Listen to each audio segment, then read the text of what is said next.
네, 정치마수다 시작하겠습니다. 최수영 정치평론가, 최창렬 용인대 교수 두 분과 함께하겠습니다. 어서 오십시오. 네, 안녕하세요. 네.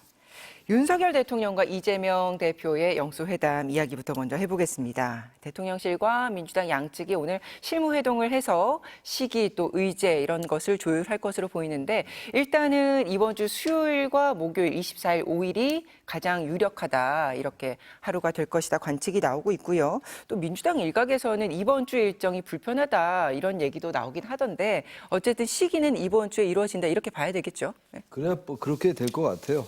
제가 이제 2000년도에 김대중 정권 때 새천년민주당이 패배했어요. 여당인데 그때 이제 김대중 대통령이 이회창 총재를 만난 게 24일이었어요. 보니까 4.13 총선이었고 그러니까 열하루 있다가 이제 이루어졌거든요. 그리고 그 영수회담을 제안한 게 4월 17일 담화였거든요. 제안하고 난 다음에 일주일 만에 영수회담이 이루어졌어요. 뭐 그때 막 꼭같이 하는 건 아닙니다만 19일 날 대통령이 이제 전화를 해가지고 윤 대통령이 이재명 대표에게 19일 날 전화했잖아요. 그럼 그때를 준용하면 7일이니까 이번 주예요, 이번 주. 26일 날이니까. 그리고 다음 주까지 넘어가는 것보다는 벌써 얘기가 나왔으니까 미룰 이유가 없죠. 이번 주가 될 가능성이 좀 있다라고 생각합니다. 예. 그러니까 구체적으로 뭐 어떤 시기에 어떤 형식을 통해서 어떤 안건을 다룰 것인지 이게 다는 아니더라도 그렇죠. 뭐 의제는 뭐 다는 아니더라도 앞에 형식적인 부분에 있어서는 서로 충분히 협의를 하지 않겠습니까?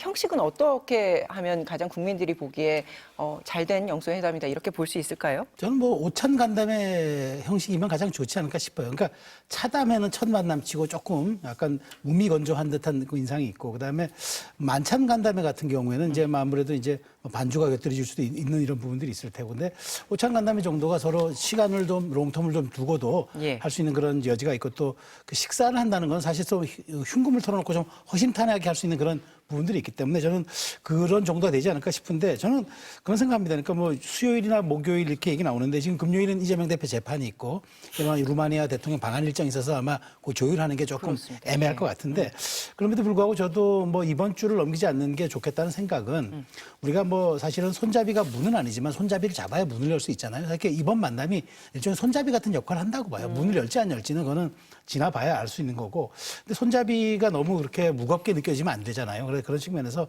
대통령도 민주당도 지금 아마 민주당에서는 TF팀이 의제 TF팀이 간 것 같고 지금 용산 대통령실에서는 정무수석이 하는 것 같은데 저는 무겁지 않겠으면 좋겠어요. 일단 처음에는 그 일종의 뭐 그 테이블에 올릴 의제들을 너무 거대한 그런 뭐 만찬 메뉴가 이런 것들이 아니라 짧게 해서 그래도 두 분이 끝나고 나서 대변인들을 배석한 채 그래도 공동 입장을 발표할 수 있는 그 정도. 그래서 화기애애하게 끝나서 작지만 하나의 진일보라도 할 수 있는 그런 의제의 영역들을 한두 개라도 이렇게 하는 게 맞지 한 번에 너무 많은 것을 해결하겠다는 제가 보기에 그렇게 가야 될 것 같지는 않고 좀 짧게 살라미식으로 잘라서 가야 될 것 같은데 그런 측면에서 저는 너무 구애받지 않았으면 좋겠다. 형식과 내용 이런 거에 너무 구애받으면 몸이 무거워집니다. 자, 그럼 그 의제 얘기해 보겠습니다. 가장 중요한 게 회담 테이블에 뭐가 올라갈 것인가 이 부분 아니겠습니까? 우선은 이재명 대표가 총선 공약 차원에서 제시했던 전 국민 1인당 25만 원, 이 민생 지원금, 이 문제가 분명히 테이블에 오를 것으로 보이는데 윤 정부는 재정 건전성 내세우면서 지금까지는 이 부분에 있어서는 굉장히 반대하는 입장을 분명히 했기 때문에 과연 어떻게 조율이 될 수 있을까 걱정이 되는데 이와 관련해서 여당 측도 우려를 나타내고 있어요. 들어보시겠습니다.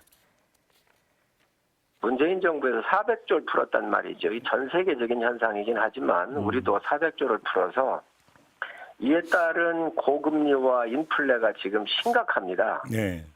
이 고금리와 인플레에서 가장 고통받는 게 서민들이거든요. 여기에서 또다시 4인 가족 기준으로 했을 때 100만 원씩을 또 이게 주게 된다고 하면 고금리나 인플레에 대해서 이게 잡힐 수가 없는 부분들이잖아요. 이 경제를 조금이라도 안다고 한다면 신중할 수밖에 없습니다. 네, 평론가님 말씀대로 일단은 문을 여는 게 중요하기 때문에 너무 첫 안건부터 무겁게 결론에 도달하지 못하면 실패한 회담이 될 것이다 이런 관측들도 있지만 이재명 대표가 워낙 이 부분만큼은 반드시 테이블에 올리겠다는 의지가 강해 보입니다. 결론을 도출할 수 있을까요? 1인당 25만 원 이제 민생 회복 지원금 지급은 이건 민생과 관련된 것이기 때문에 당연히 테이블에 올라야 되고 오를 겁니다. 아마 이 부분은 당연히 오를 거고 이제 지금 아까 송일종 의원 얘기도 있었습니다만 여당은 어쨌든 여권은 여기 대해서 반대예요. 기본적으로 이게 보편적 복지냐, 선별적 복지냐, 뭐 선택적 복지냐 이 논쟁의 연장이 있을 수 있거든요. 기본소득 관련되게 해석할 수 있는 것이고 이것도 좀 조율이 필요할 것 같아요. 지금 1인당 25만 원을 지급하겠다는 게 총선 공약이긴 했습니다만 전혀 지급하지 않는 게 아니라 여당의 생각을 조금 이제 조율을 해서 조금씩 그 접점을 찾아 나가는 게 중요할 것 같고 예. 최소한도 이 부분에 대해서는 여야가 좀 이렇게 의견을 접근을 좀 봐야 될 것 같아요. 아무것도 성과가 없으면 안 됩니다. 이번엔 물론 이제 그 너무 이제 첫 술에 배부를 필요는 없다 하더라도 예. 최소한 민생과 경제에 관련된 거는 여야가 가능성을 보여야 됩니다. 지금 단지 이제 이따 말씀이 나올지 모르겠는데 뭐 최상병 특검법 관련이라든지 김건희 여사 관련 특검 이런 부분들은 좀 자제할 필요가 있을 것 같긴 해요. 그것도 뭐 조율을 하겠죠. 그러나 이 부분하고 1인당 25만 원 지원 여부 그리고 어느 선까지 할 거냐 이 부분하고 의정 갈등에 관련된 것 이것도 지금 여야가 생각이 좀 다른 걸로 제가 알고 있는데 예. 적어도 이 정도는 어떤 그 타협의 실마리를 찾아가야죠. 이것도 전혀 합의에 기미가 없고 헤어지고 난 다음에 각자 입장차를 확인했다. 이렇게 되면 이건 안 됩니다. 워낙 2년 만에 이루어진 그야말로 이른바 영수회담이기 때문에 최소한도 의견의 접근은 봐야 될 것 같아요. 여기서 딱 테이블에서 결정합시다는 아니라 하더라도 가능성을 열어놔야죠. 그러니까 양측이 사전 조율을 통해서 어떻게든 성과가 나올 수 있게끔 조정을 하고 있을 텐데 그리고 앞으로도 또 할 텐데요. 이 민생지원금 이 이슈만 놓고 봤을 때 결론에 도달하고 어떤 성과의 대목이 될 수 있는 주제일까요? 저는 가능성 있게 봅니다. 왜냐하면은 이제 이재명 대표가 왜 여기에 지금 그 사실 그 굉장히 관심과 목을 매느냐 딱 이유는 하나죠. 그러니까 지도자다운 모습을 보고 싶은 거예요. 이번에 야도 총선에서 압승을 했는데 무언가 내가 성과를 내는 지도자, 민생과 관련돼서 내가 그 국정에서도 이걸 관철시켜내는 지도자 이런 이미지를 가져야 돼요. 그러지 않으면 다른 어떤 것을 또 관철시켜도 이 부분이 갖는 그 말하자면은 정치 메시지적인 그 소구력 측면이 크기 때문에 이걸 할 겁니다. 그래서 바로 직전에 있었던 인터뷰에서도 이게 가장 우선적으로 꺼내놓겠다고 얘기를 한 거거든요. 근데 이제 생각해 보십시오. 근데 대통령은 벌써 지난주 국무회에서 이거는 포퓰리즘 마약이라고까지 선을 그어버렸어요. 아주 강력하게 이른바 제어를 해버렸는데 그럼 그렇다면 접점이 없느냐? 저는 그렇게 보지 않아요. 중요한 것은 이걸 하기 위해서는 13조 예산이 든다는 거 아닙니까? 그럼 무조건 추경을 해야 되는데 추경은 정부 몫입니다. 예. 자, 그렇다면 이걸 어떤 방식은 어떻냐? 국채 발행이에요. 근데 13조의 국채 발행이다. 이거는 사실 미래 세대에 굉장히 부담을 주는 거잖아요. 그리고 이재명 대표 주장을 100번 받아들여서 하더라도 경기 부양은 될 겁니다. 그런데 이 돈이 다 풀리고 나서 두세 달 후에 이 오른 인플레는 또 누가 감당합니까? 이것도 고스란히 서민 경제로 돌아옵니다. 지금 그렇지 않아도 물가 상승이 제일 가장 큰 문제인데 그렇다면 방법은 하나가 있죠. 그 대상을 줄이고 그다음에 폭을 약간 낮추는 거죠. 그럼 대상이란 건 뭐냐면 정부가 이미 코로나 지원금을 해봤기 때문에 대상에 어느 전까지 수혜가 직접적으로 가는지를 알아요. 그 데이터를 가지고 그다음에 금액을 굳이 4인 가족으로 25만 원을 규정시켜야 하느냐. 이재명 대표가 얘기했던 민생에 대한 어떤 본인의 메시지도 살려주고 네. 그리고 이제 실제로 민생에 좀 도움이 되는 그런 돈 풀기가 조금 가능하고 그다음에 경제에 인플레에 영향을 주지 않을 그런 선들을 조금 경제 전문가들이 모여서 TF를 꾸려서 고민하면 저는 적정한 선이 나올 거라고 봐요. 그래서 여기에 대해서는 양측이 입장차만 확인하면 안 됩니다. 진짜 예. 이 부분은 일종의 약간 합의가 이루어져서 정치가 그렇잖아요. 어젠다를 넌 어젠다로 만드는 기술 아닙니까? 그래서 미래에 대한 불확실성을 제거해서 가시거리를 확보해 주는 건데 그런 측면이라면 이게 저는 굉장히 의미가 있는 지점이고 또 협상의 가능성도 크다고 저는 생각을 합니다. 예. 아까 또 말씀하셨던 의정 갈등에 대해서는 과연 어떤 의견들이 교환되고 어디까지 타협점을 찾을 수 있을 것인가 이 부분도 관심인데 정부가 오늘 오전에 의대 증원 원점 재논의 혹은 1년 유예는 의료계 주장이 국민 눈높이에 전혀 맞지 않다. 기존의 입장을 재확인했습니다.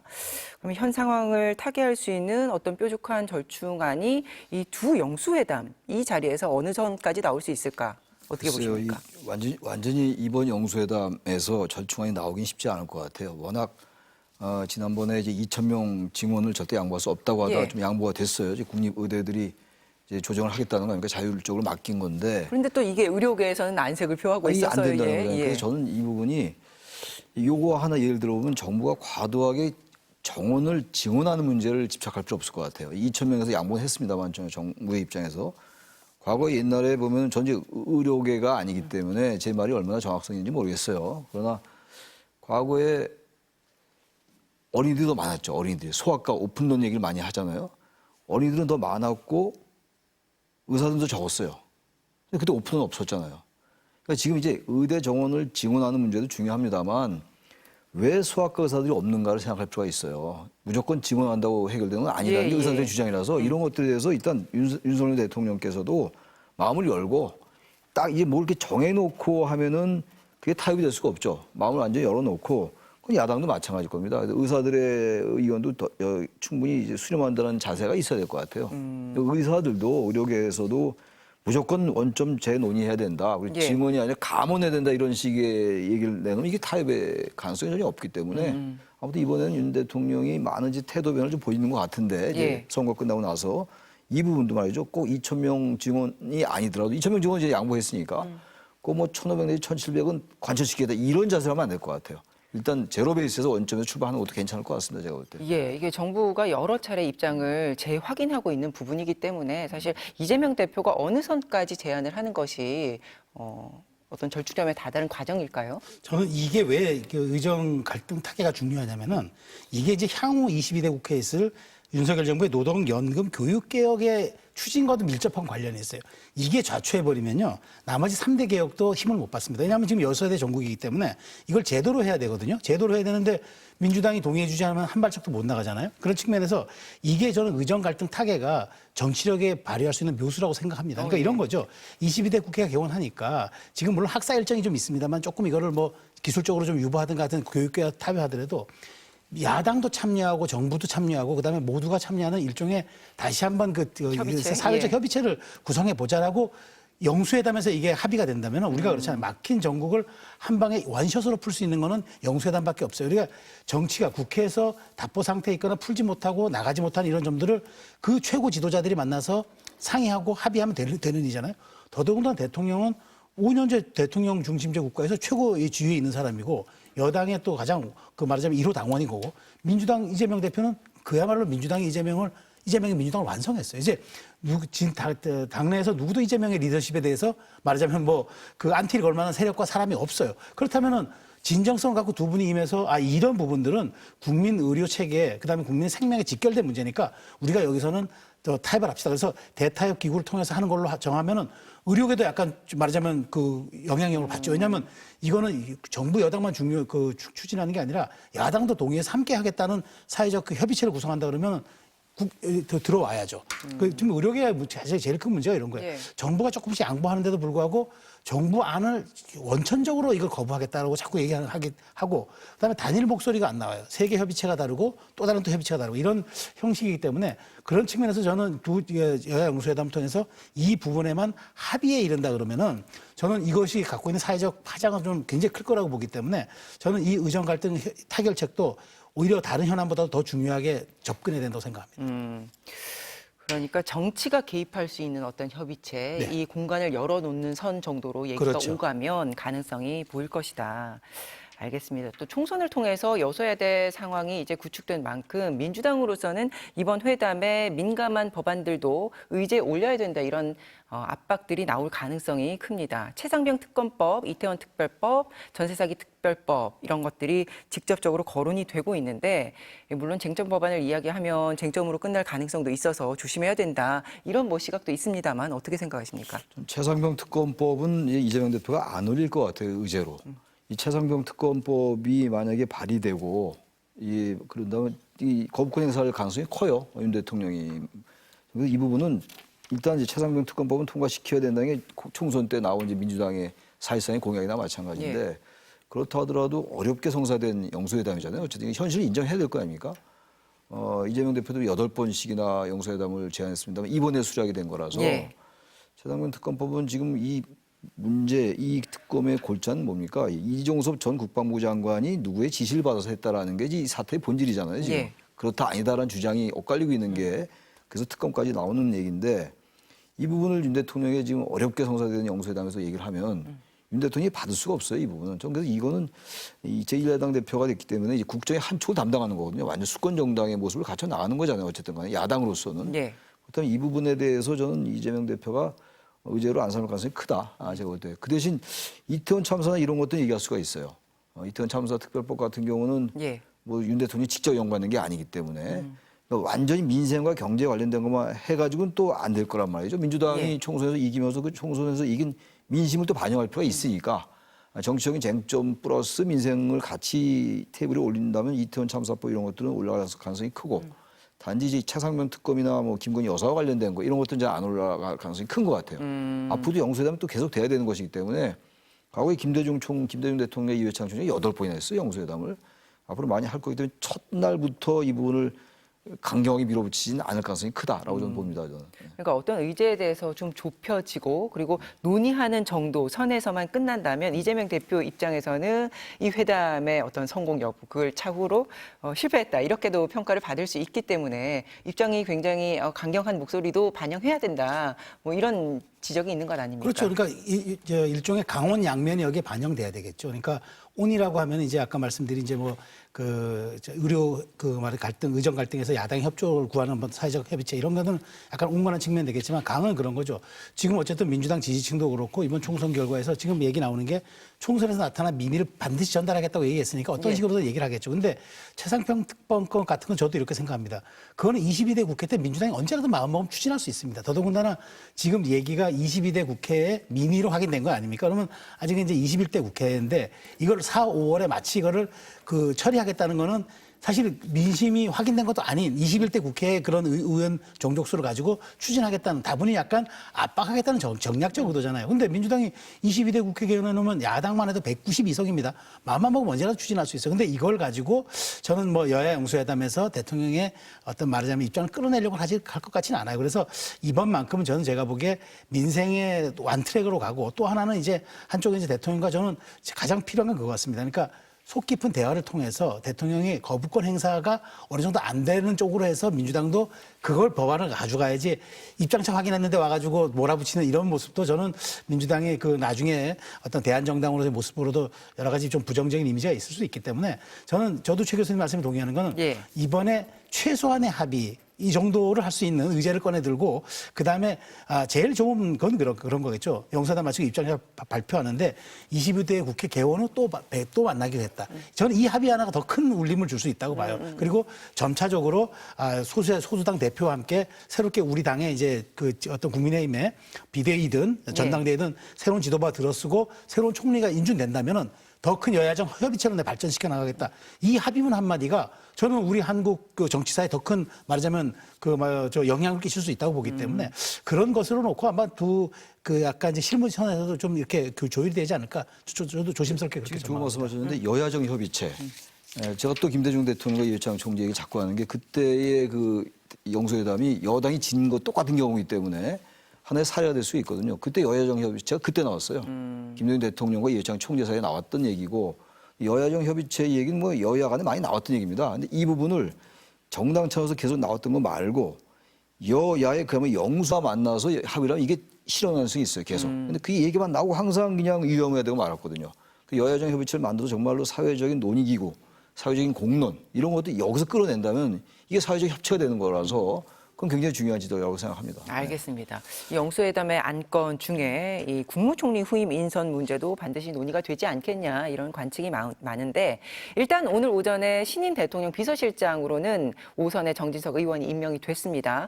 자, 먼저 총리 후임과 관련된 이야기는 잠시 후에 하고 이 비서실장 정진석 의원이 임명된 거 이건 어떻게 평가하십니까? 글쎄요, 일단 이제 긍정 부정의 양면이 있을 거예요. 이 부분도 야당은 지금도 썩 그렇게 좋은 반응을 안 내는 것 같긴 해요. 그래도 어쨌든 정진석 의원이 5선 의원 출신이고, 그리고 어쨌든 대통령과 그래도 대등하게 소통할 수 있는 사이인 것 같긴 해요.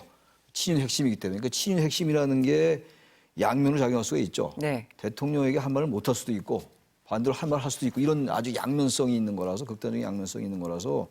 전 나름대로는 이제 평가만 하다고 보는데 뭐 정무적 판단을 할 거고 말이죠. 정치인 출신이니까.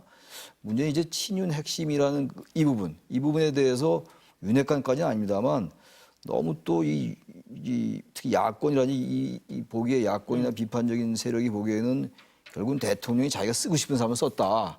이런 생각을 할 것 같기도 하단 말이죠. 그래서 이거는 결국은 첫 사안들에 대해서 어떤 사안이 올 거 아닙니까? 이제 정치적 이슈가 있거나 현안이 있을 때 정진석 이제 신임 비서실장이 어떻게 처신하느냐, 대통령이 어떤 권위를 하느냐, 여기서 판단해야 될 것 같아요.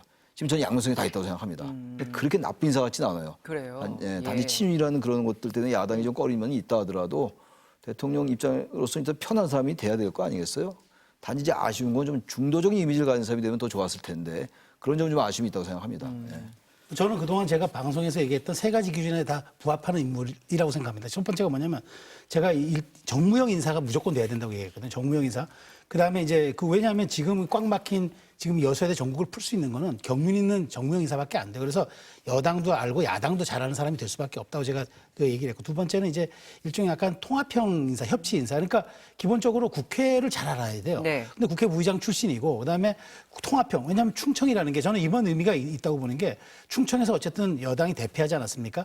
그런 충청권 인사를 쓴다는 거는 민심을 듣겠다는 얘기잖아요. TK나 PK 인사가 아니잖아요. 그런 측면에서 저는 굉장히 상징성이 있다고 보고 마지막으로는 대통령의 측근이기 때문에 쓴소리를 할 수 있어요. 레드팀 역할을 할 수가 있어요. 이게 권력기구에 근무해 보면은 실제로 아주 가깝지 않고 외부에서 온 사람들은 말할 수 없습니다. 그러니까 불편한 말도 정말 기분 나쁘지 않게 애들로 얘기할 수 있는 사람은 측근밖에 없어요. 그런 예. 측면에서 측근이 꼭 나쁘다 이렇게 볼 건 아닌 것 같고 그게 이제 뭐 내각과는 좀 다르게 대통령은 스태프이기 때문에 비서실은 그런 측면에서 놓고 보면 저는 매우 적합한 인사고 사실 어찌 따지고 보면은 사실 대통령 실장급으로 너무 중요한 감이 있어요. 실제 당권 주자급입니다. 예. 커리어를 놓고 보면은.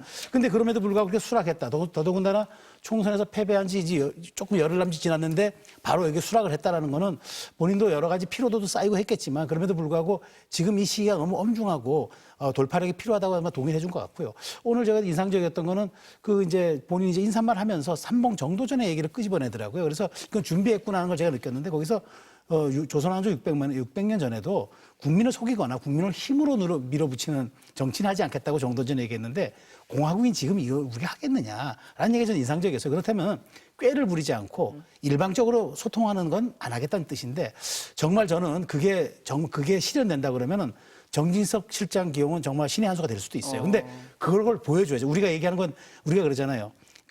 언행일치라고 그러지 않습니까? 예. 언과 행이 일치가 돼야겠죠. 그런 측면에서 저는 상당히 기대감을 놓고 보는데 모르겠습니다. 결과는 국민들이 평가하시겠죠. 예, 그러니까 이제 쓴소리를 할 수 있는 인물이냐 여기서 봤을 때 이제 정진석 의원이 할 수는 있는데 그럼 만약에 이걸 받아들일 수 있는 관계인가 대통령이 받아들일 수 있는 그 부분은 어떻게 보세요? 윤 대통령에게 정치에 나오라고 직언했던 사람이 본인이라는 거 아닙니까 지금? 상당히 통하는 소통은 되는 것 같아요. 두 분이서. 그건 상당히 긍정적인 측면이에요. 지금 말씀처럼 저도 서로 마음이 통해야지 쓴소리도 할 수 있는 거거든요. 워낙 이 기질이 다르면 말이죠. 그게 잘 안 돼요. 그러면서 긍정적인데 그게 이제 어떻게 작동되냐의 문제입니다. 반대로 그 부분이 저도 아까 잠깐 말씀드렸습니다만 그 부분 때문에 오히려 할 말을 못 할 수도 있어요. 이게 아주 애매한 경계에 있는 건데 예. 제가 아는 정진석 의원은 하도 옛날에 제가 96년도에 한국일보 기자실에 제가 자주 만났었는데 예. 그때 제가 그 이후는 못 봐서 모르겠어요. 근데 그때 제가 아는 정진석 기자는 굉장히 괜찮았던 기자였어요. 어쨌든 근데 세월이 너무 많이 흘러가지고 그때와 지금 많이 다르겠습니다만 아무튼 이미지 나쁘지 않아요. 근데 어쨌든 친윤 핵심이라는 거 특히 이제 1심에서 사자 해서 명예훼손 이런 것들이 좀 걸려 있어요. 유죄받은 거 이 문제를 지금 민주당이 제기하는 건데 그런 것들을 이제 해소할 정도의 실천을 보여줘야 돼요. 정진석 비서실장이 정말 그야말로 친윤 핵심이라는 꼬리표 띄고 아닌 말로 5선까지 하고 국회 부의장까지 했던 분이 뭐 또 국회의원 또 출마하겠습니까? 예. 빠질 거 없잖아요. 계급장 뗄 생각하고 얘기해야죠. 그렇게 된다면 이건 성공한 인사가 될 것이고 반대로 여전히 대통령의 그늘에서 그 안에서 머무르는 직원을 못한다면 그건 뭐 실패한 인사가 되겠죠. 아직은 예. 섣불리 평가하기 좀 이르다라고 생각합니다. 네. 오늘 이 대통령 새 비서실장 발표는 대통령이 직접 나와서 하지 않았습니까? 네. 그리고 간단하게 기자들의 질의응답도 이어졌는데 그 모습은 어떻게 보셨어요?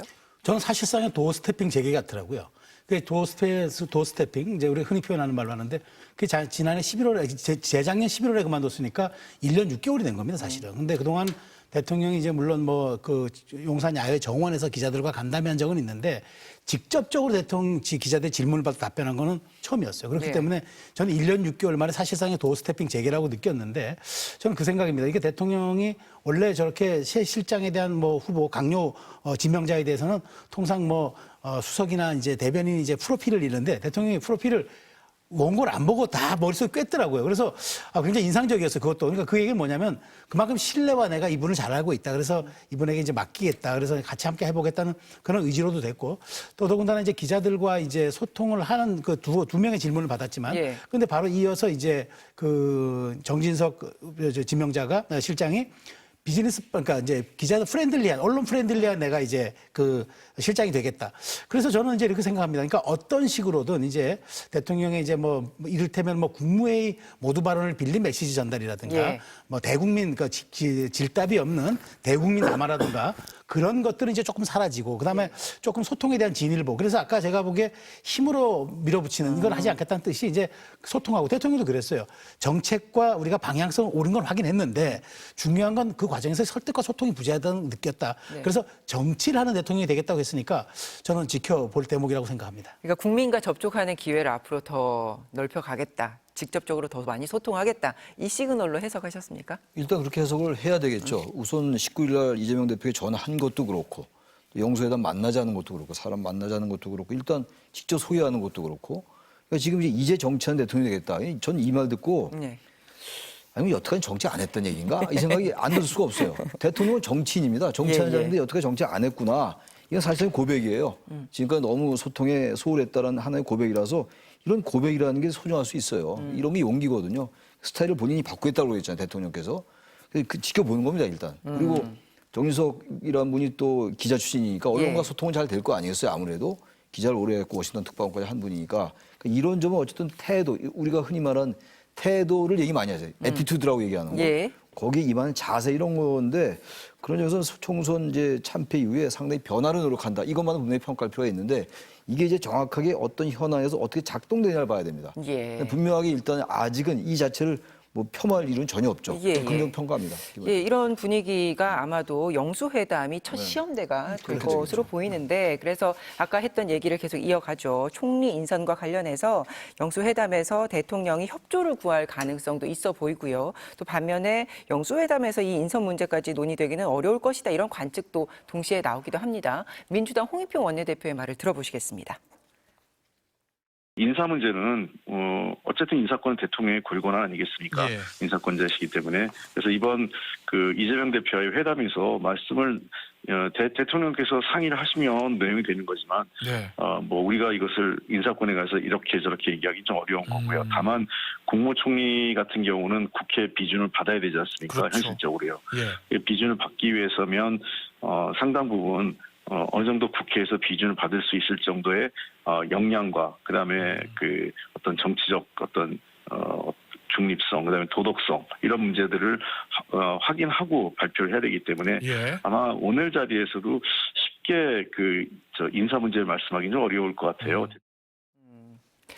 그러니까 민주당의 협조를 이끌어낼 수 있는 인물을 과연 찾을 수 있을 것인가 이제 이런 많은 이들이 관심을 갖고 계신데 일부 보도에서는 민주당 내부에서 주호영 국민의힘 의원이면 인준할 법하지 않냐 뭐 이런 것들 얘기도 나오고 있어서 어떻게 보십니까?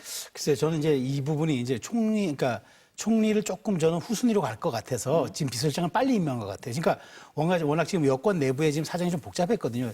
대통령 비서실에서조차 메시지가 혼선을 빚었잖아요. 예. 이렇게 양쪽에서 나오는 공식 라인의 얘기인데도 불구하고 결이 달랐는데 그런 점에서 빨리 어떤 리더십에 좀 말하자면 그런 위기가 왔기 때문에 비서실장을 통해서 내부 장악은 좀 빨리 내부 기강을 좀 잡고 총리는 어쨌든 이건 야당 몫이에요. 그렇기 때문에 저도 대통령과 이재명 대표의 영수회담에서 뭐 대통령이 누구누구를 얘기하고 뭐 어떻게 했냐 이렇게 하지 않을 거라고 보고 아마 속내를 좀 진지하게 얘기할 것 같아요. 뭐 이런 일이 있는데 그러니까 이재명 대표에게 저는 더 중요하다고 봐요. 그래서 이거는 대통령보다도 실제로 그 인준해줄 사람, 예. 인준해줄 세력을 갖고 있는 이재명 대표가 우리는 이런 정도면 우리가 받아들일 수 있겠습니다. 그게 더 중요할 것 같아요. 그럼 대통령께서 인재 풀을 조금 더 넓힐 수도 있기 때문에 그래서 대통령이 누구누구를 먼저 제안하는 것 그런 형식보다는 오히려 이재명 대표가 이 정도는 가야 하지 않겠습니까? 라고 해주는 게 오히려 더 현실적일 수 있기 때문에 저는 이번에 그렇지만 뭐 아주 여기에서 합의를 이루거나 누가 아니면 어떤 인재풀 정도를 우리가 좁혀서 볼 수 있다. 이렇게까지는 안 가는 게 지금 그렇게 급할 일이 없는 게 예. 22대 국회 개원에 맞춰서 세수는 세부대에 담는다는 그런 측면에서 저는 6월 이후에 국민의힘도 새로운 당권의 리더십이 나올 테고 그다음에 6월 이후 개원 이후에 전 총리도 새롭게 지명하면서 가면 되기 때문에 굳이 5월 안에 뭐 그렇게 5월 안에 어느 정도 윤곽만 놔도 되는 부분이라서 예. 여기에 대해서는 두 분이 첫 만남에서 그렇게 속도를 낼 것 같지는 않습니다. 영수회담에서 당장 결론을 내진 못하더라도 일단은 야당에 공을 넘겨주는 이런 모양새를 취할 수는 있을까요? 저 인선에 관련해서 국무총리 인선에 관련된 이 얘기는 꼭 나와야 될 것 같아요. 이 영수회담에서 지금 총리가 선거 끝난 바로 다음 날 사의를 표명했잖아요. 예. 여러 이제 인물들이 얘기 나오다가 지금 다시 원점으로 돌아간 느낌입니다. 저도 영수회담에서 이 총리 인사 얘기가 안 나오면 말이죠. 이건 전 그 본질에서 벗어난 것 같아요. 그 대신 지금 잘 말씀하신 것처럼 여러 가지 형태가 있을 거예요.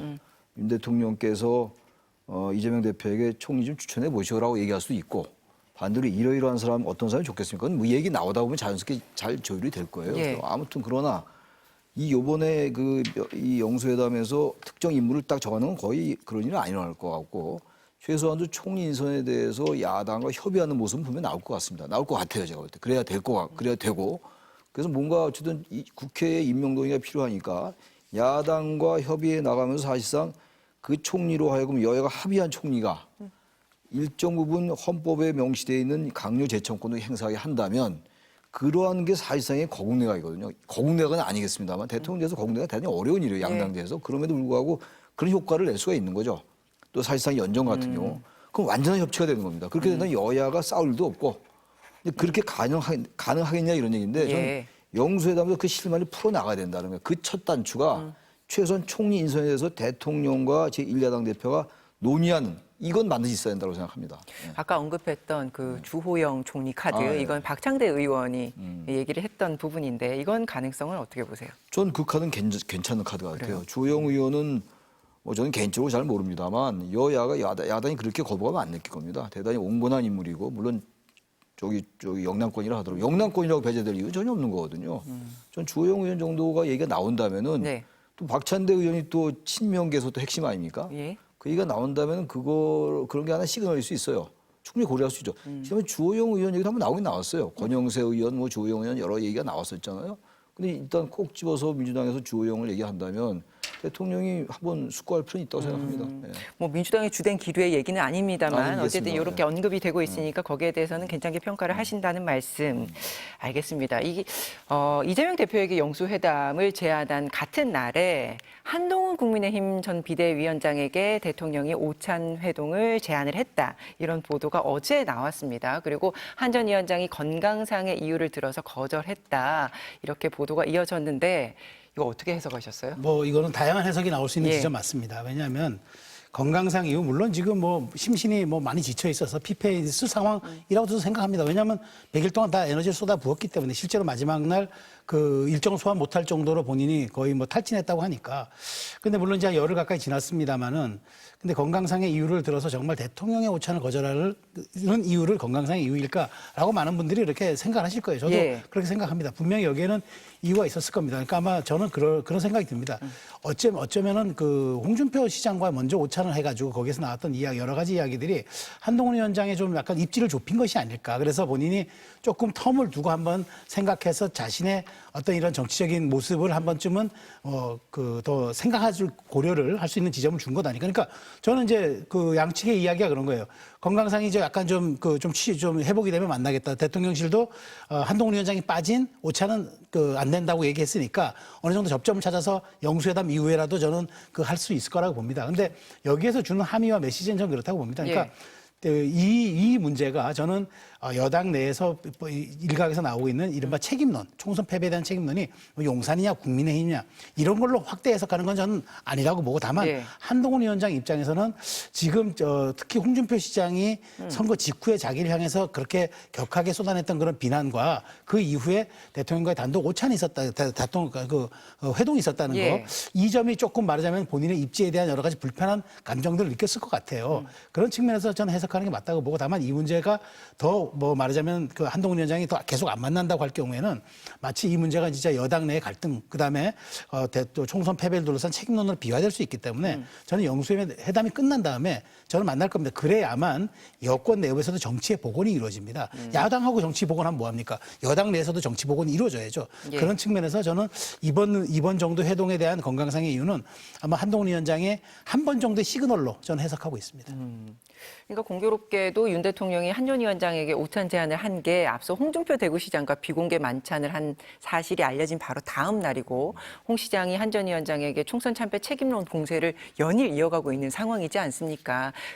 그런 시점에서 이제 이런 기사가 나오니까 윤한 갈등이 또다시 시작되는 또 다른 국면을 맞고 있는 것인가 뭐 이런 시각이 바로 나오지 저는 않습니까? 좀 심각하게 보고 있어요. 예. 이 부분을. 왜 심각하게 보고 있냐면 뭐 윤석열 대통령 책임론, 한동훈 위원장 책임론을 떠나서 말이죠. 그러면 양쪽이 다 책임이 있는 거죠. 지금 그거 따져 소용없고 단지 백서를 만들어서 정확한 원인 분석은 필요합니다만 예. 지금 윤이 잘못했냐 한이 잘못했냐 이것 따지는 의미가 없는 것이고 대통령이 만나지 않는데 점심을 거절했단 말이에요. 물론 이제 그 김경림 비대위원이 방송에서 나와서 한 얘기는 월요일 날 만났는데 금요일 날 전화했다. 이것도 예의 어긋나지 않냐 뭐 이런 취재를 했는데 그것도 그렇게 할 수는 있어요. 그렇게 볼 수 있는데 기본적으로 여권 내 전 권력의 분화의 조짐이 있다고 저는 생각해요. 그래서 저는 이 부분을 한동훈 위원장이 대통령의 오찬 그 제안을 거절했다는 건 이건 심각하게 받아들여야 돼요. 단순하게 서운했다 이런 차원이 아닙니다. 예. 최고 권력이 만나자고 하는데 안 만났다는 얘기예요. 게다가 또 하나가 한동훈 전 위원장이 이런 얘기 했잖아요. 배신하지 말아야 될 것은 국민이다. 근데 이제 홍준표 시장은 배신자라고 얘기하고 있는 거 아니에요? 이른바 배신 프레임이라고도 얘기 많이 하는데. 예. 근데 거기에 대해서 배신하지 말아야 될 건 국민이다 얘기하고 또 홍준표 시장이 윤석열 대통령 만났고 홍준표 시장과 이 윤석열 대통령 서로 이해관계가 좀 맞았기 때문에 만났다고 보는데 한동훈 위원장이 거기서 배제되어 있는 거예요, 일단. 권력의 핵심에서 배제되기 시작하는 것이고 그러다 보니까 한동훈 전 위원장이 일단 자신이 국민을 보고 정치하겠다는 생각을 한 것 같아요. 굳이 만날 필요 없다. 그래서 각을 세우겠다는 건데 이거는 저는 권력 내부의 하나의 분화의 조짐이 될 수도 있고 조금 더 아직은 그 해석까지는 좀 이르긴 합니다만 대통령의 임기가 3년 남았기 때문에 예. 신구 권력 간의 갈등의 조짐이 될 수도 있고 자기 대권을 향해서 이 한동훈 위원장이 시동을 건 생각이 있다라는 그런 조짐도 되는 것이라서 전 나름대로 이 부분은 앞으로 어떤 일들이 벌어질지 모르겠습니다만 상당히 좀 심각하게 보고 있습니다. 예. 그러니까 홍 시장의 행보와 메시지들을 보면 윤 대통령과 어떤 상당 부분 이해관계 이걸 같이 가고 있는데 그런 면에서 나온 메시지고 한동훈 위원장을 겨냥하고 있고 그래서 이걸 여권 권력의 분화의 한 장면으로 본다는 말씀이신데 어떻게 동의하십니까? 뭐 분화의 한 장면으로 볼 수도 있을 것 같습니다. 왜냐하면 제가 말씀드린 대로 이건 뭐 사실 오찬 회동 제안을 건강상 이유로 거절한다는 거는 사실 뭐 이게 외형의 이유는 되지만 실질적으로 납득이 안 되는 부분들이 많이 있기 때문에 이건 최소한 한동훈 위원장이 갖고 있는 일종의 뭐 소극적 저항이랄까 아니면은 자기만의 메시지로 봐야 될 그런 상황이 있는 것 같아요. 그래서 더 이상 근데 그렇지만 저는 지금은 여당이 복원하고 복구하는 시간이고 재건의 시간인데 예. 여기에 이게 갈등으로 비춰지는 건 이건 한동훈 위원장에는 도움이 안 되는 거죠. 숙고하고 성찰하겠다 그러면 최소한 이런 부분에 대해서는 본인도 대통령의 정치를 복원하겠다는데 본인도 정치력을 복원해주는 모습도 화답할 필요가 있는 거죠. 그래서 계속 가는 거는 저는 한 번으로 충분한 메시지 전달했다고 봐요. 한동훈이라는 사람이 앞으로 어떤 정치로 가야 될 방향성을 분명히 보여줬기 때문에 그거는 이제 한동훈식 정치에서 저는 충분하게 앞으로 본인의 자산이 될 걸로 생각하지만 이런 데서 말하자면 본인의 협량함을 보인다거나 본인이 계속 여기에 대해서 이제 일종의 말하자면 저항하는 모습으로 비춰질 경우에는 어쨌든 본인이 앞으로 저는 정치인들에게 그렇게 생각합니다. 어떤 식으로 정치 지도자가 저 대중에게 다시 등장할 때는 명분과 세력과 타이밍이 다 맞아야 된다고 보는데 명분과 세력이 옳더라도 명분과 타이밍이 옳더라도 세력이 없으면 안 돼요. 근데 예. 여권 내에서 지금 윤석열 대통령의 3년 차서부터 사실상 레임덕을 발언한 사람이 누가 있겠습니까? 그런 측면에서 협조할 건 협조해 주면서 예. 본인의 말하자면 국민을 보고 가겠다라는 구체적인 그런 것을 보여줘야만 한동훈식 정치가 어떤 건지 보여주는 거지 무작정 이런 식으로 저는 말하자면 이제 계속 분화하는 모습으로만 가는 거는 그게 과연 한동훈 위원장의 그 바람직한 것인가 그렇게 생각이 되지 않아서 예. 저는 적절한 측면에 정치력의 복원이라는 화답이 필요하다고 생각합니다. 그러니까 배신하지 않아야 될 대상은 국민뿐이다. 이 메시지가 내가 앞으로 정치 방향성에 대한 그렇죠, 정한 거죠. 대국민 예. 메시지를 낸 것이고 네. 여기에 대한 내 세력을 구축해가는 어떤 과정이 필요하다. 그럼 대통령에게 그렇다면 쓴소리도 해야 되지 않겠습니까? 그렇다면은 그것은 만나서 쓴소리를 해야지. 이른바 그 외곽을 돌면서 하는 거는 그건 또 바른 정치 방법은 아니잖아요.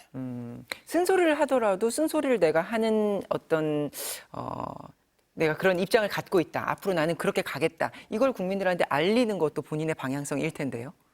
그러니까 지금은 이제 선거 패배하고 난 다음에 윤 대통령의 측근들이 이제 한동훈 위원장에 대한 공격이 있는 거잖아요. 네. 지금 홍준표 시장은 나름의 뭐 계산된 발언이라고 저는 보는데 한동훈 위원장에 대한 공격을 하는 게 이 부분에 대해서 한동훈 위원장으로서는 심각하게 생각할 수밖에 없어요. 지금 여권 내에서 그리고 지난번 선거 기간 중에서 그때 대통령실이 사퇴하라 이런 얘기가 나왔던 거였잖아요. 근데 그게 완전히 사라지지 않았을 겁니다, 아마.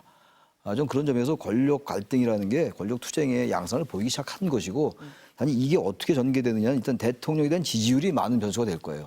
대통령이 이제 우리가 태도 변화를 지금 얘기하고 있는 거 아닙니까? 많이 네. 바뀌는 것 같다. 그럼 그거 다시 두고 봐야 되겠죠. 영수회담에 임하는 거라든지 여러 가지 봐야 되는데 만약에 윤 대통령의 지지율이 상승한다면 한동훈 위원장도 이 태도를 바꿀 수 있어요. 근데 만약에 윤 대통령에 대한 이 국정수행 평가도가 떨어진다면 예. 떨어지거나 답보 상태란 말이죠.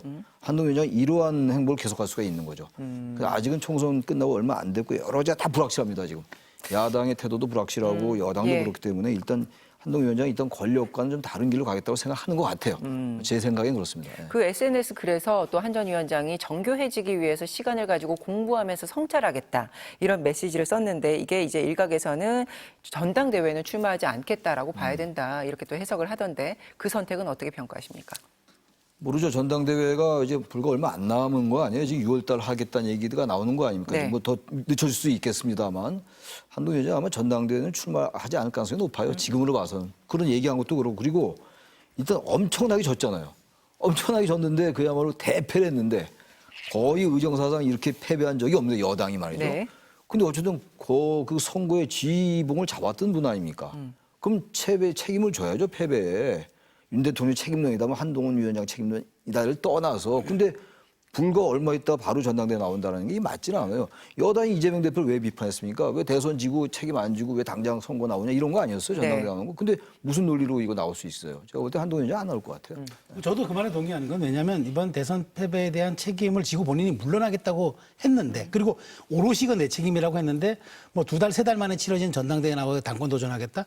그리고 제가 말씀드렸듯 명분 타이밍, 세력이 뒷받침돼줘야 모든 정치인의 어떤 출발은 거기서 이제 그 가능성이 있어지는데 명분도 사실 부족하고 타이밍도 맞지 않고 그다음에 과연 그렇다고 친한이라고 할 수 있는 그런 세력이 과연 많을까? 더더군다나 지금 홍준표 시장은 지금 당원 100% 투표로 가자고 얘기하고 있고 일각에서는 지금 5대5 하고는 7대3으로 가자고 하는 상황에서 한동훈 위원장이 과연 당원 100%라 그러면 그래서 그럼 또 가능할 것인가? 여러 가지 또 현실적인 지점이 있을 거예요. 근데 저는 이렇게 생각합니다. 어쨌든 그 한동훈 위원장이 시간을 갖고 성찰하겠다는 것, 예. 그리고 저는 굉장히 중요하다고 보는 게 그 정치인이 잊혀질 타이밍도 필요합니다. 근데 정치인이 그 바람과 함께 사라지는 듯 보여도 바람과 함께 돌아오는 경우가 많아요. 근데 그것은 본인이 어찌됐건 그동안에 내공을 쌓고 그다음에 본인이 충분하게 자기 정치를 보여줄 수 있는 이른바 역경의 시간들을 본인이 이겨낼 수 있다는 걸 보여줬을 때만 가능하기 때문에 저는 아마 이번만큼은 본인이 얘기했던 대로 그 액면 그대로 받아들이는 게 많을 것 같고 근데 과연 얼만큼 성찰하고 얼만큼 숙고 있는지 그게 이제 바로 보여줘야 될 시험대 드는 시간들이 곧 와요. 예. 그래서 저는 그런 것들이 물론 이제 뭐 흔히 얘기하는 대로 불가마 속에서 명품 도자기가 나온다는데 얼마만큼 본인들이 이 인고가 달려는 시간을 가졌는지 저는 그 입증할 때가 가장 한동훈식의 정치가 이제 대중에게 드러나는 그 과정이겠죠. 그럼 전당대회 지나고 나서 그런 것들이 드러날 수 있는 계기는 어떤 게 있을까요? 저는 많다고 봅니다. 이른바 대통령의 지지율과도 연동될 수가 있고 그다음에 국민의힘이 그 새롭게 구성된 당권 리더십에서 민주당과의 뭐 여러 가지 갈등 속에서 전혀 정치력을 발휘하지 못하는 경우, 뭐 이런 경우, 그다음에 국민의힘 당 지지율이 뭐 20%로 추락할 경우의 수 너무나 많죠. 그렇지만 저는 그 준비를 항상 하는 건 정치인의 몫이고 상황은 언제라도 나올 수 있습니다. 근데 과연 본인이 그만큼 준비가 돼 있느냐, 그걸 보여줄 수 있느냐, 그게 관건이겠죠. 그러니까 한 전 위원장 가까운 그 그룹들에서는 또 후문으로 뭐 정치 공부 모임을 이어간다든지 유튜브를 통해서 어떻게 노출을 이어갈 것이다 뭐 이런 예측들도 나오던데 그건 뭐 지켜봐야겠죠. 그래야 예, 알겠습니다. 총선에 패배해서 당 수습에 골몰하고 있는 국민의힘 상황 이야기를 해보겠습니다. 지금 이 시각 아마 진행이 되고 있을 것 같은데요. 22대 총선 당선자 총회 다시 열어서 차기 지도체제 문제를 논의합니다. 윤재욱 원내대표 겸 당대표 권한대행이 비대위원장을 맡아서 새 지도부를 뽑는 전당대회를 준비하는 관리형 비대위 가능성이 지금 가장 크게 거론이 되고 있는데 지금 반대의 목소리도 많이 나오고 있지 않습니까? 어떻게 결론이 날까요? 어떻게 결론날지 모르겠는데 저는 관련 비대위로 하면 안 될 것 같아요. 지금 이제 벌써 선거 진지가 선거 끝난 게 열이 넘었잖아요. 예. 10일 날 선거였으니까. 근데 지금 국민의힘 대통령도 변하려고 이렇게 노력하는 모습 보이는데 국민의힘 혁신형으로 가야 된다? 혁신으로 가야 된다고 봐요. 예. 물론 전당대회를 하기 위해서 절차적으로 그걸 관리하고 관리형 비대위를 하자는 얘기인데 그쪽으로 좀 초점이 모여지는 것 같긴 해요. 그렇게 하면 안 되는 거죠. 비상대책위원회라며요. 예. 비상하게 뭐가 해야 되는 거 아닙니까? 근데 비상대책위원회를 꾸린다고 하면서 단순하게 전당대회만 준비하는 걸 하려면 그건 못 들어갑니까? 그럼 혁신형 비대위를 꾸려서 뭘 해야 됩니까? 그러니까 반성은 철저히 하고 백서 만들고 그 과정에서 국민들에게 왜 우리가 졌다는 걸 얘기를 해야죠. 그걸 자기 고백이 필요해요. 근데 아무런 그거 없이 그냥 단순하게 우리 졌으니까 전당대회 준비 새로 조기 전대한다. 그 전대를 준비해야 된다. 이렇게만 가면 유권자들이 볼 때 뭐라고 그랬어요, 국민들이. 아니 국민의힘이 저렇게 지고 나서 특별한 다른 모습을 보이지 않구나 이렇게 생각하지 않겠어요? 혁신을 꾸려서 완전한 혁신이 아니라 하더라도 최소한도 혁신하는 모습을 보여줘야 되는 거 아니겠어요? 백서도 꾸리고 이러이러한 이루 우리가 잘못한 것 같습니다라는 부단히 얘기를 해야 되는 거죠. 그러면서 자연스럽게 전당대회를 준비하는 같이 가야 되는 거죠. 전당대회도 준비하고 또 총선의 패배 그리고 총선 패배뿐만이 아니라 윤석열 정부 취임 2년 동안 여러 가지를 복귀해야 돼요. 그거를 당해서 해야 되는 거죠. 근데 그걸 안 하고 그냥 전당대회 준비만 한다 그러면 이게 전 맞지 않는다고 생각합니다. 그러니까 새 지도부 뽑기 전에 선결 조건들, 숙제들이 너무 많다는 말씀이신데 어떻게 생각하세요? 동의합니다. 저 그 세계사를 보면요.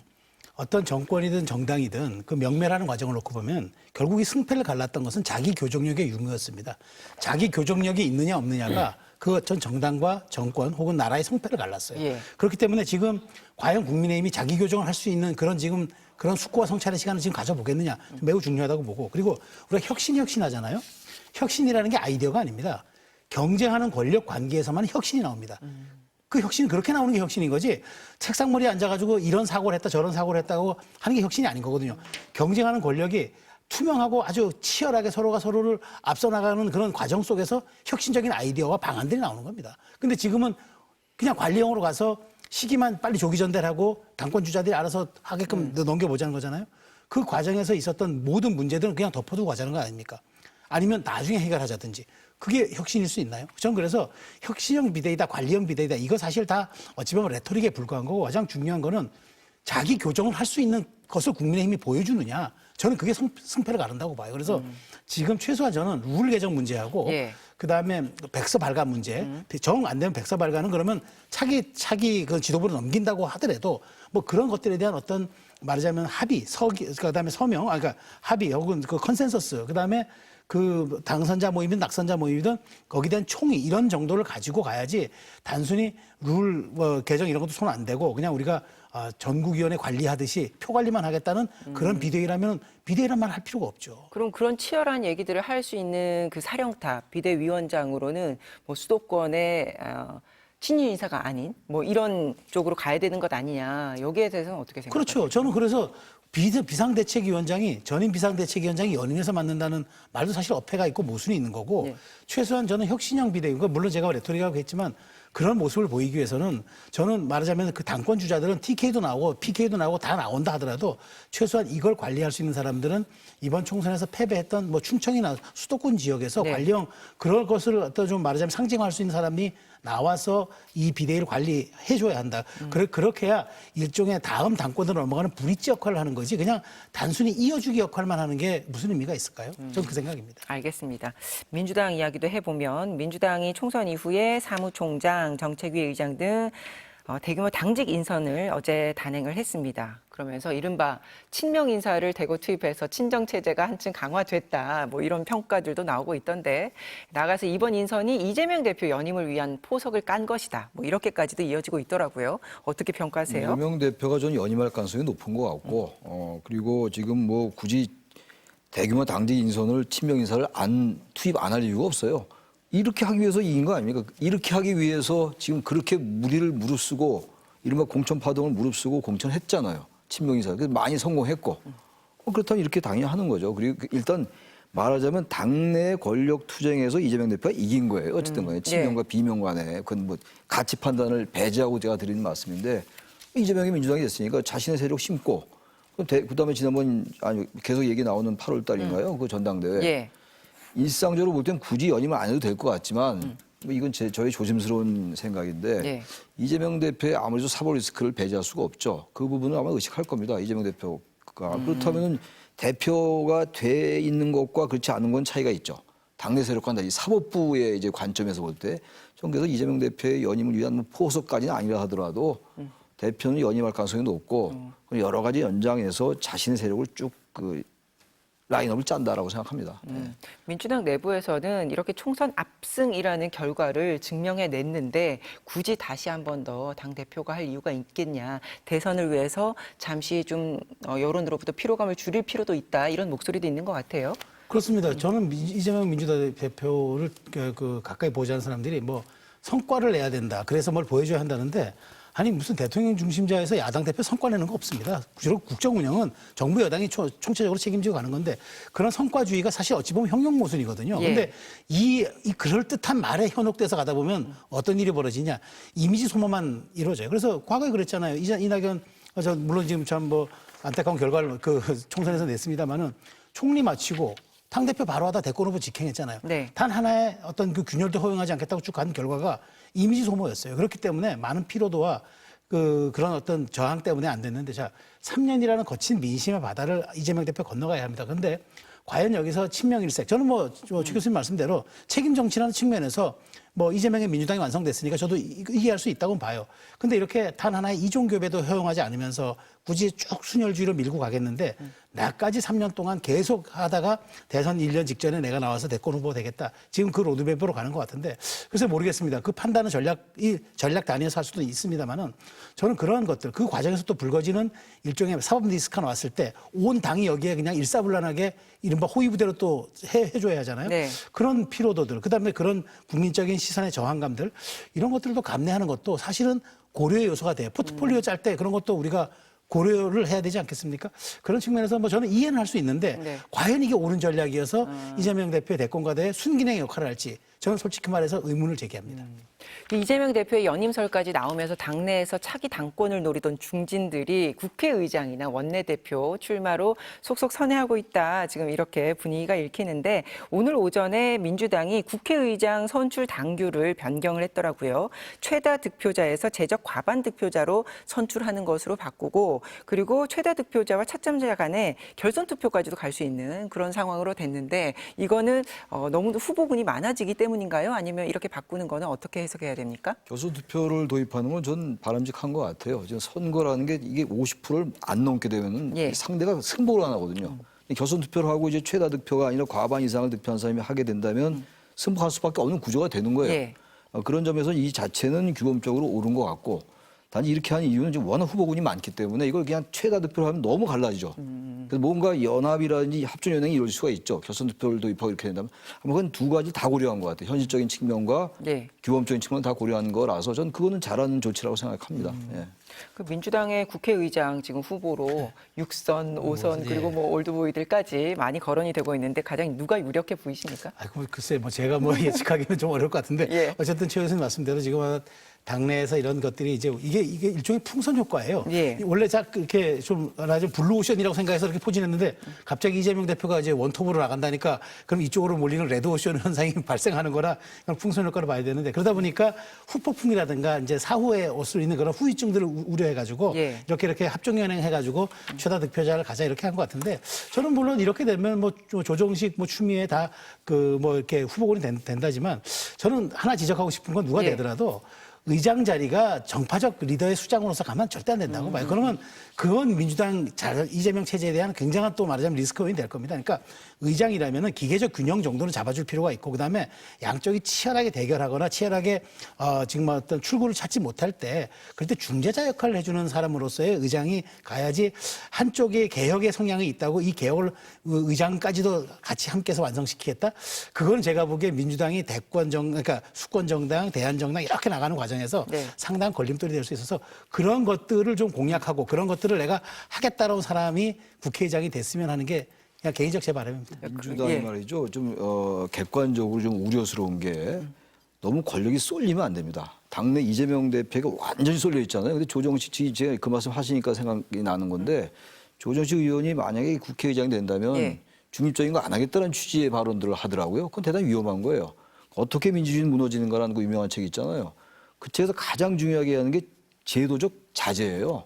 권력이 많이 생길 수, 왜냐하면 175석이잖아요. 그 완전히 이재명의 친명계로 장악을 했는데 이 권력을 너무 남용하는 게 비칠 수가 있어요. 그러니까 아주 대놓고 국회의장의 중립을 거의 안 하겠다는 취지로 들리는 말을 한다는 건 좀 바람직하지 않습니다.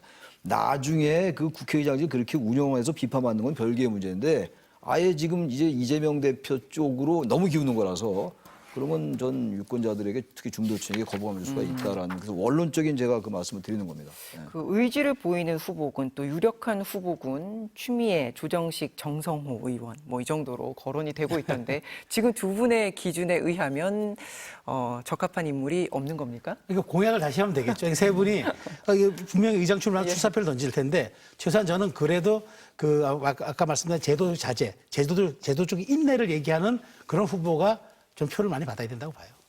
알겠습니다. 오늘 여기까지 하죠. 마수다 마무리하겠습니다. 고맙습니다. 예.